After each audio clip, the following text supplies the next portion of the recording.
Meus amados irmãos, bom dia. Aqui quem vos fala é o pastor Luciano Lúcio. Mais uma vez, eu quero ler com você Salmos 37, versículo 23 e 24, que diz assim: O Senhor firma os passos do homem bom, e no seu caminho se compraz. Se cair, não ficará prostrado, porque o Senhor o segura pela mão.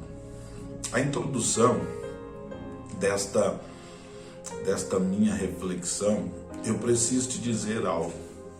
Eu gostaria de compartilhar contigo nesta manhã uma palavra de superação espiritual. O texto que nós acabamos de ler nos ensina que o Senhor, Ele firma os passos da pessoa boa e no seu caminho Deus tem prazer. Contudo, meus irmãos, o fato é que isso não nos isenta de nós cairmos em pecado e nos afastarmos da presença de Deus. Paulo, escrevendo a Coríntios, ele alertou em 1 Coríntios 10:12, ele diz: Aquele, pois, que pensa estar em pé, veja para que não caia. Então, nesta manhã, eu quero te dizer que existem várias situações em nossa vida que podem nos levar à queda espiritual. Primeiro, as decepções da vida. A palavra decepção significa um sentimento de insatisfação quando as esperanças, desejos e expectativas de alguém não acontecem. Mas também nós vamos ver em Provérbios 13:12 que a esperança que se adia faz adoecer o coração, mas o desejo cumprido é a árvore da vida. E como eu posso nesta manhã te dizer que uma esperança que se adia é uma esperança que não acontece, e o coração fica doente. Com isso, você fica decepcionado, você deixa de se satisfazer nas suas esperanças, você começa a agir com expectativa de derrota, e a decepção acaba sendo inevitável. E quase sempre as pessoas decepcionadas, as pessoas com decepções, elas vivem uma vida frustrada. Mas quero te dizer que as decepções, elas são temporárias, mas o seu futuro de vitória será eterno. 1 Coríntios 15:19, Paulo disse: a nossa esperança em Cristo se limita apenas nesta vida, nós somos mais infelizes do que todos os homens. Quando sofremos decepção, teremos que escolher se iremos nos tornar pessoas amarguradas ou se usaremos essa situação para um crescimento espiritual. A segunda coisa que eu observo sobre a questão de nós não ficarmos prostrados é que nós precisamos vencer as consequências do pecado. Lá em Oséias capítulo 14, versículo 1, o início do versículo diz: volta, volta. A palavra volta, ó Israel.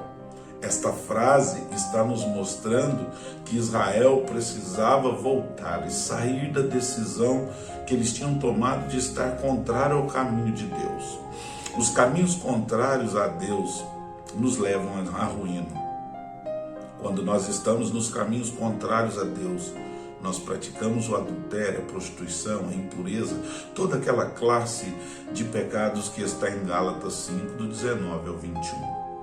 Portanto, o pecado nos deixa com a consciência pesada e por isso nós nos sentimos cada vez mais derrotados e sem força para lutar.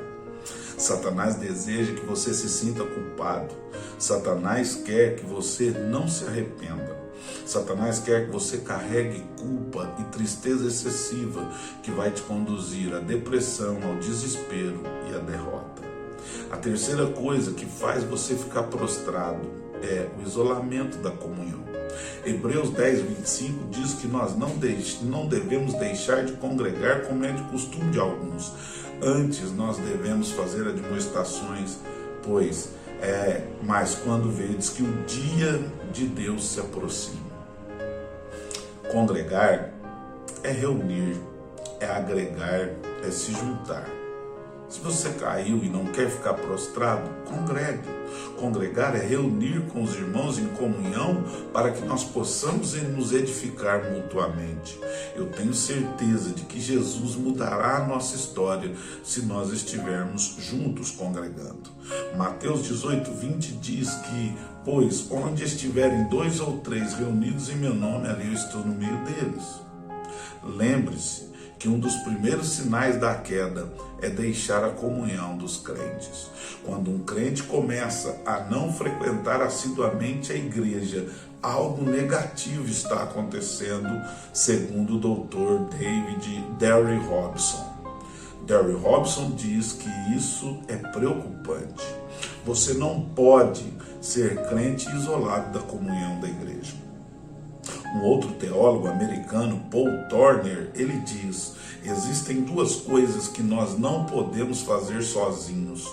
Uma é casar e outra é ser cristão. Nós temos que congregar para nos levantar. A igreja foi criada por Deus para suprir as necessidades dos cristãos. E a maior necessidade de uma ovelha é ser pastoreada. Toda ovelha precisa de um pastor, de um aprisco e da companhia das outras ovelhas.